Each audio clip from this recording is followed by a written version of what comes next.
And today I'm going to teach you about SCADA. Alright, in this series of video we are going to see what is SCADA, what are its application, how to install SCADA in your computer, and how to design screens in SCADA software, and how to link that with your PLC to read and write the information. Okay, these are the typical things we are going to learn in this course. So this covers generally the basic aspects of SCADA. So starting with what is SCADA, I'm going to start this slide. SCADA stands for Supervisory Control and Data Acquisition. So if you see these keywords, starting with supervisory means which is at the top level.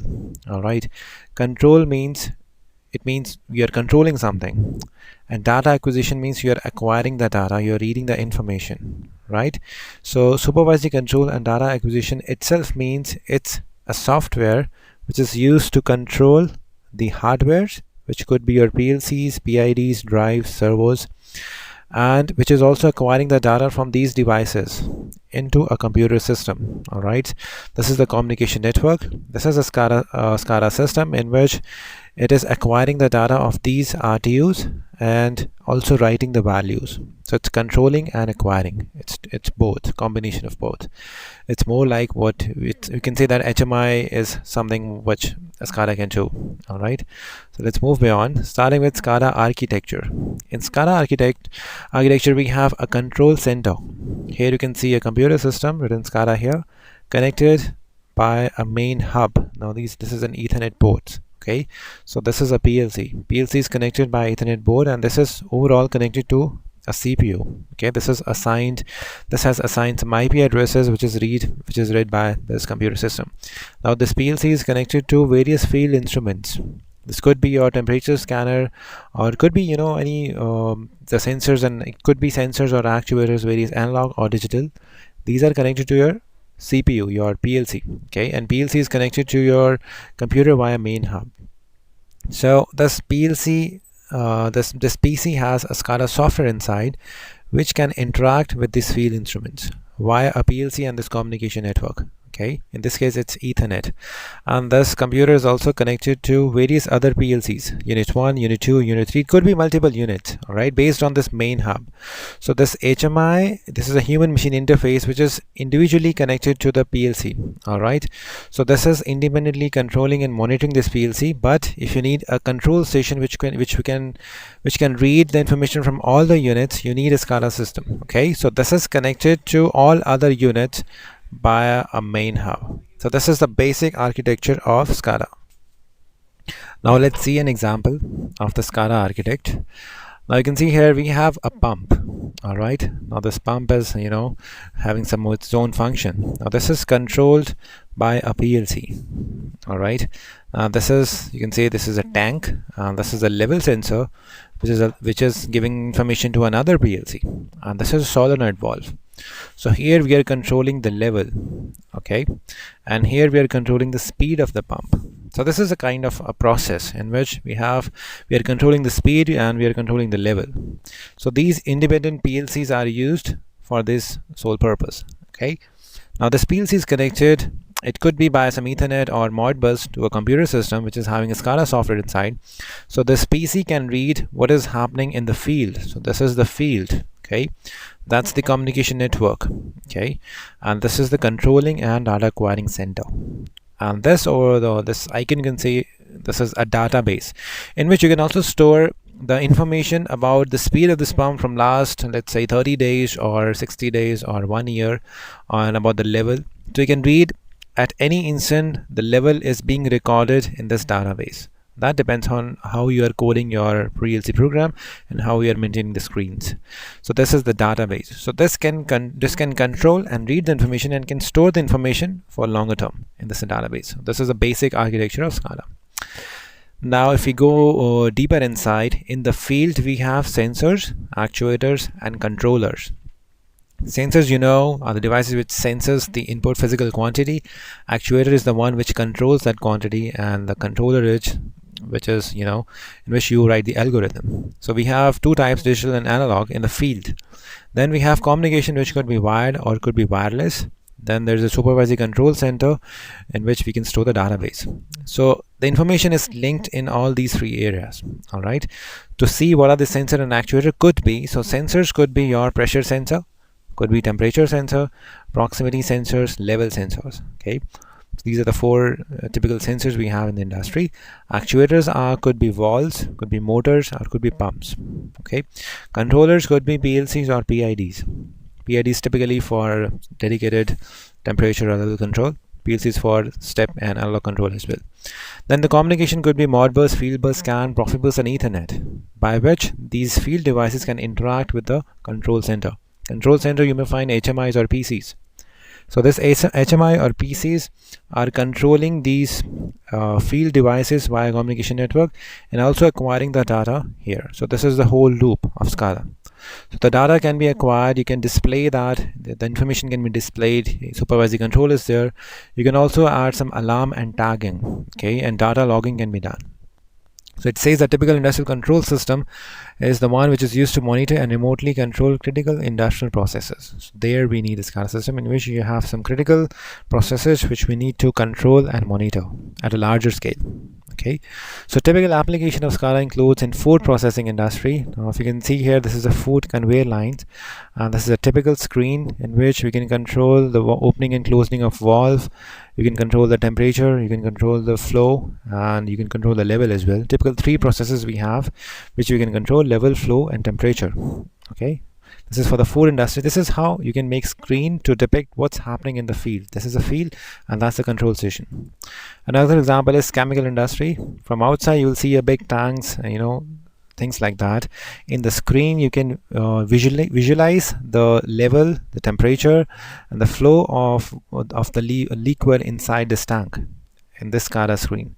So you can see here closely, here it is written start, stop. You can start and stop the pump from here, and we have several set points. This is a GPM, this is the flow of what is happening inside the pump, and here you have a backwash filter pump. You can on and off, you can read the readings of this pump on the screen. So everything is happening online here, plant status, or what is happening actually in the field. So this is the control station. So you can monitor the data, and if you think that something is wrong, you can put it in the manual mode, or you can stop the pump. So this is the controlling. What these values are, this is the data acquired. Okay, so this is data acquisition, these values, and controlling. For controlling you have these buttons. So two things are happening all together. Another example could be water treatment plant, in which this is a typical layout of a water treatment plant in which you can see the liquid, the level of the liquid, the temperature, and the flow. All these are the three main areas you can see. So that was the three basic applications of SCADA, and if you have any doubt, give me a comment. In the next video we'll see how you can download a SCADA software for free. All right, let's see that in the next video. Thank you.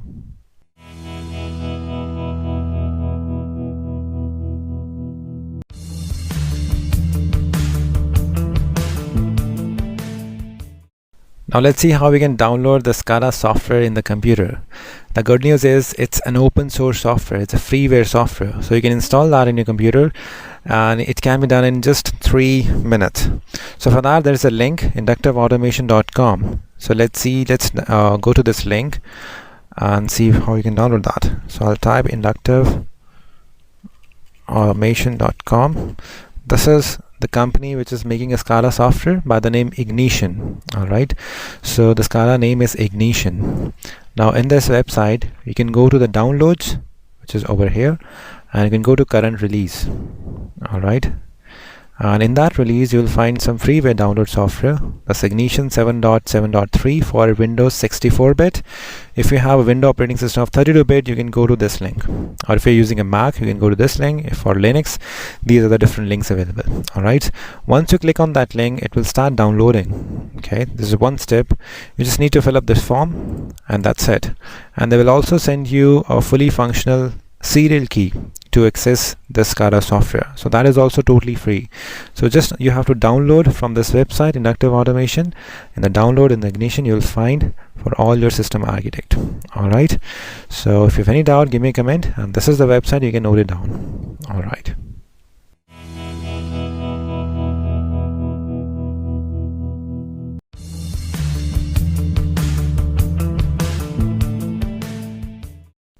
Alright, now we have to see how to link PLC and SCADA. Alright, now in this example we are using Micrologix 1400, which is an Allen Bradley PLC. We are going to link that with our SCADA ignition software, and for that we just need a standardized LAN cable. Alright, this is the only thing we need for this communication. So how to proceed? You need the software RS links in this case, because we know that to communicate the Allen Bradley PLC with the PC we need RS links. So first you have to make sure your PLC is discoverable by the PC. Okay, so the first step is to enter the IP address in the Micrologix PLC. Alright, now because we are going to use Ethernet cable, so you have to make sure your IP address in the PLC should be mentioned. Okay, in our case the IP address which is inside this PLC is, I'll just write here, 210.110.1.1. That's the IP which we have assigned to my PLC. Okay, so to read the information from the PLC in the SCADA software, the first step is you have to make sure the IP address of your computer. Okay, so go to Control Panel and open the Network and Sharing Center. Okay, go to Change Adapter Setting and go to your Ethernet. Go to the properties and see what is the IP address in the system in your laptop or computer. So in this case we have entered 210.110.1.2. so this should not be equivalent to 1 in the PLC, which is .1. in the laptop should not be 1, it should be either 2 or 0. This is mandatory.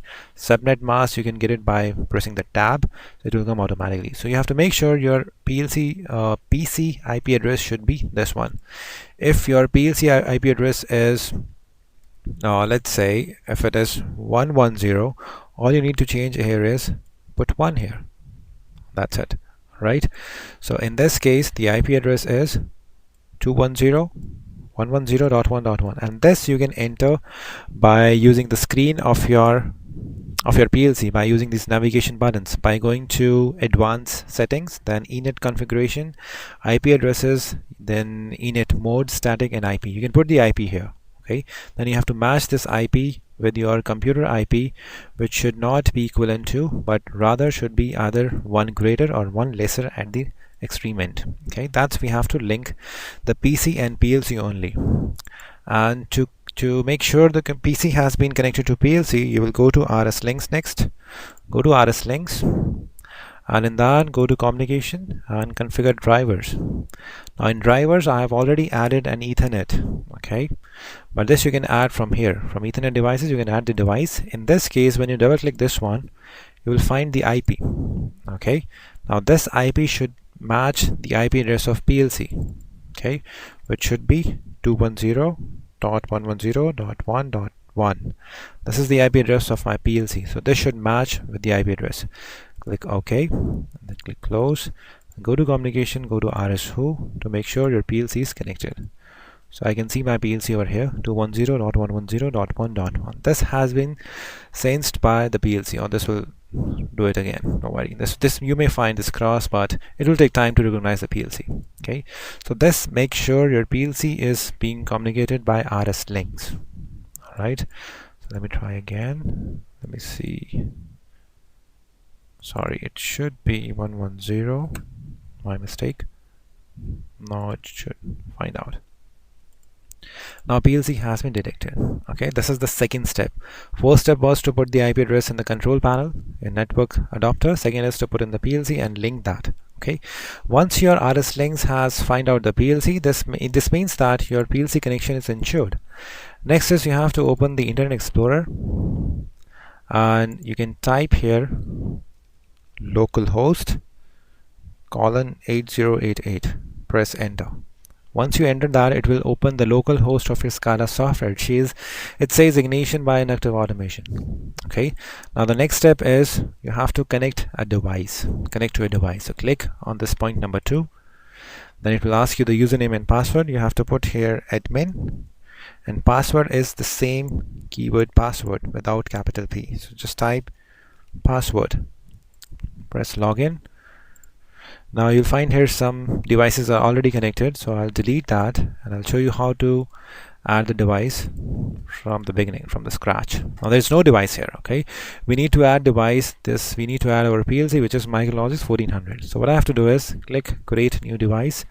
Now these are the various devices which you can connect in your SCADA software. So the one which I have is this one, Micrologix 1400 series PLC. If you have Logix 5000, you can do that. If you have Contrologix, you can click here, or if you have Siemens PLC, you can select the PLC. Okay, so in our case, I'm going to do Allen Bradley Micrologix. Click here and then go to next. Now we have to give a name to this device, so I'm giving M1400. all right, now this is enabled. Now the host name, now this host name is the IP address which is inside the PLC, not the PC. Okay, so in this case it will be 210.110.1.1. That's it. You just have to put the IP address, create new device, and then wait for the status to get updated. That is connected. Now it says it's connected. So this has also detect the PLC. So this is how you have to link your PLC with the SCADA software. Okay, now your PLC is linked with RS Links. It is linked with the SCADA Ignition software as well.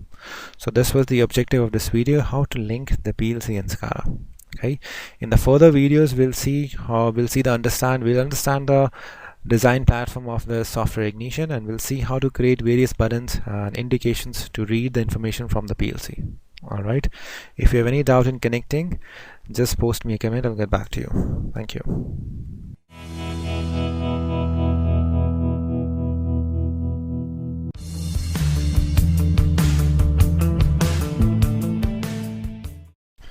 Now we will understand the Ignition Designer platform. All right, we'll see how the software works, what are the various elements of the software. So to start a software, after you have installed successfully, you have to type Ignition, and you will see Ignition Designer icon here. So just click on that, and one more thing, you have to make sure you have Java installed in your computer, and that should be the latest version. So when the Java is successfully installed, this screen will come. Otherwise you will see a Java error. You have to update the Java. In case you have a Java error, please update your Java from the internet. It's free, and then you can see the screen. So the username is same, it's admin, and password is password. Okay, just enter the same thing and click login. So once you click login, you will see the screen which says open create project. So we have some project which we have made already. So I'll start a new project. I can type NFI. This is my project name. I can give a title as well. First screen. Let it this be as default. Okay, then I click on create new project. Then it will load the various VIs, and it will loading the starting module, SFCs and scripts, and you will see software will start here. Okay, this is the software. Now in this interface you can see the NFI stack here. This is the main window. It says new main window, new pop-up window, new docked window. Now this is a main window which you can see in your screen. Pop-up window means if you want to show some alarm using a pop-up, you can design a pop-up window. Docked window means which is docked inside the main window. It's another window which is docked in the main window. So these are three windows you have here. On the top you'll find some file menu. You can go to new, you can start a new project or new window or new pop-up window, and you can save and open the projects from here, these menus. So these are different elements here. In the edit menu you can do cut, copy, paste, duplicate, undo and redo functions, which is typical of which are very typical function in every softwares. The main thing is you have some components here. Let's say I want to have a button. So what I have to do is initially I have to select the main window. So click on the window and you have this window here. Then you can make a button. You can drag a button, it will come here. So this is a drag and drop operation. If you do not want a button, you can select that and click delete, like yes. Okay, and if you want to copy paste that, you can select it, press Ctrl C and press Ctrl V, and it will show you this icon. Wherever you click your mouse, it will duplicate this button. So this is copy paste. So these are the different buttons which you can drag and drop in your main window, and these are the tag section. Now tags are very important, which we'll see in the next videos, how to create different tags, how to link that tag with these buttons. Okay, and this is a property editor. This is to edit the property of the components here. Now right now this is the screen. If I want to change the background color, I can change it from here. Alright, I hope this makes sense. This is how we can change the background, and if you want to change the properties of the element, its property will automatically come here. So this is the property section, this is the tag section, these are the elements, and if you want to draw something, you can draw from here. a circle, you want to draw a cone, you can draw like that. You can arrange it like so. You can have some diagrams here based on what you want to draw in your SCADA screen. Alright, so this is the interface. So I hope when you install the SCADA software, you'll find the similar interface so that you can learn what is being told in this video and you can apply that directly in your computers. Alright, so in the next video we'll see some various different exercises how to design screens in SCADA. If you have any doubt, put me a comment right away. I'll see you soon. Thank you.